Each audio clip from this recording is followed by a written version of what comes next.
All right, welcome back. All right, so as I was saying, what were we saying? This is wholesale real estate, right? Wholesale real estate is not the same thing as real estate, okay? Um, there's something called list pendings. I have a few videos. If you want to understand it more, I have a few videos on this platform with regards to list pendings that you can check out, okay? But what it's a word from the Latin. It means a pending lawsuit. Okay. It simply means a pending litigation on a property. For example, in real estate, it means a pending litigation on a property. Why would they want to file a lawsuit against a piece of property? The lawsuit is against the property, of course, indirectly against the owner of the property, right? But why would anybody want to do that? Well, they stop payments. So, in the developed world, most people purchase property using mortgage loans, right? They buy a property, they go to the bank. The bank does what they call a pre-qualification or pre-approval. They look at their credit, they look at their income. They say, hey, you can afford $350,000 based off of your income. So a person buys a property, they put down a down payment. They might put down 5%, or if it's a conventional loan, they might put down a 20%. So let's say, for example, on a $500,000 piece of property, they might put down $100,000, right? 20%. If they're using what they call a FHA loan, I think they put down, what is it, 3.5%, right? Of the piece of property, which means there's more obligation on their end in terms of certain types of insurances, because it's now a higher risk of a loan, right? So they keep paying, they keep paying, they keep paying, and then they get to around I don't know, about 7 years into the deal, and they lost their job. They got laid off from their job. Okay. So what happens? Well, they keep looking for a job, they keep looking for a job, but unfortunately, like most people, they live paycheck to paycheck. So now they're in trouble. They can About 2 months into it, they've run out of their savings. They can no longer pay the payment of the property again, right? And of course, they're now late. 1 month late. Mm, the mortgage bank says, okay, you're 30 days late. 60 days late. Okay, the mortgage bank said, hey, you're 60 days late. 90 days late, the mortgage bank will put a stamp, the stamp late payment on their credit, right? 4 months, 5 months, depending on the state, the duration, the time, the length of time it takes to finally foreclose and take the property away from them varies from state to state. Okay, during COVID, it took a lot more longer because everything was shut down and the government was trying to help so that people don't lose their homes or lose their second homes or properties, right?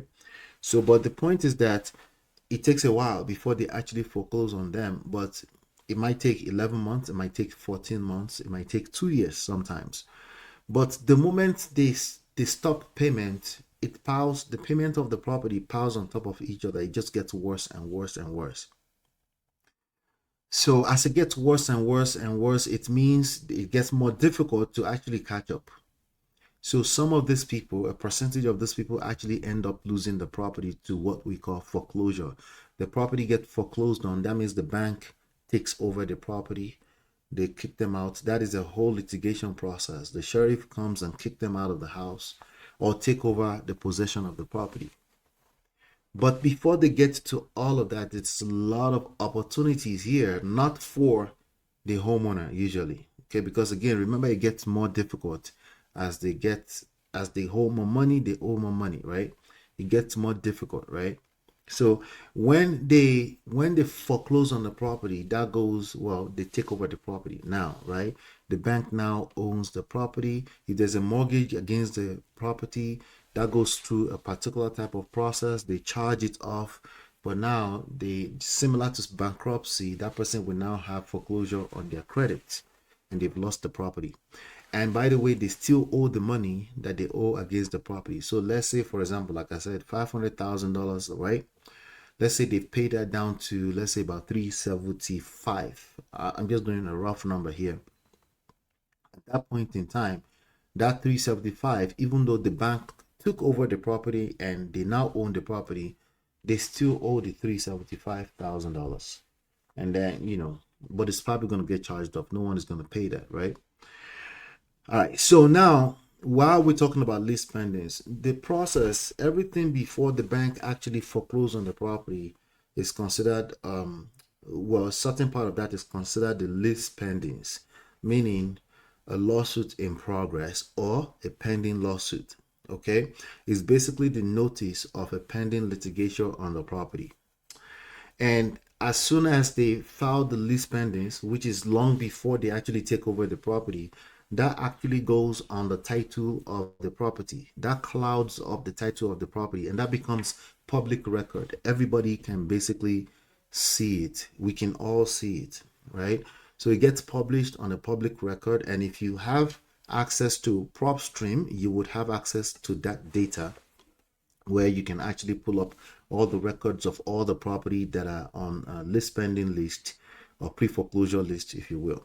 Okay, so pre-foreclosure, they're not exactly synonymous depending on the state, because depending on the state, there's some marks between the process, right?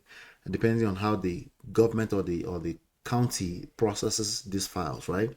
But the you can basically safely use list pendants interchangeably as pre-foreclosures. There's a list of pre-foreclosure somewhere, and you can have easy access to them.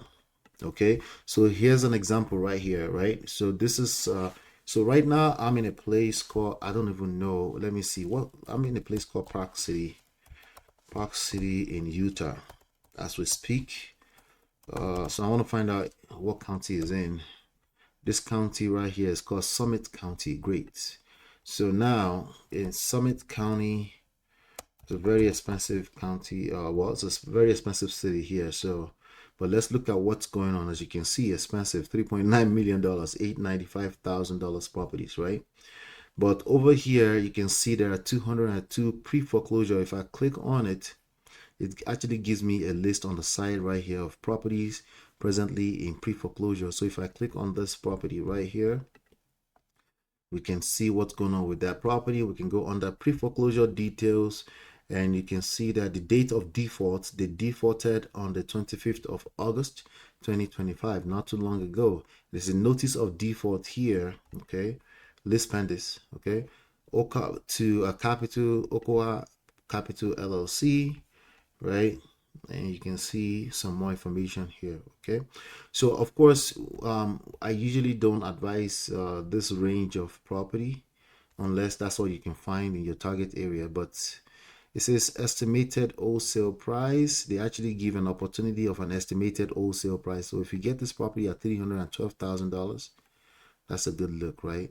Average sales price, comparables at a glance. Anyway, that's more information over there that will cover with time goes on. All right, so just wanted to share that with you real quick. Okay, so that's an example of a lease pendants. Hold on one second. All right, so the opportunity there is that whenever that kind of information is recorded, it signals people like you and me. If you have access to PropStream, we can now go after offering to buy that kind of property. All right, it says smart investors use it to find undervalued deals. Okay, so that's what list pendants is. Just in case you're wondering what that is, I'll continue to explain that because it represents a major opportunity for us. Now we use digital marketing here, process digital marketing. I'll get more into that on the next segment here. Do me a favor, hit the like button, share, subscribe, turn up your notifications so you're notified when we go live. Also, when you hit like, subscribe, share, you're helping us spread the word. We're just getting started all over again, so help us share the word. All right, and I will be right back.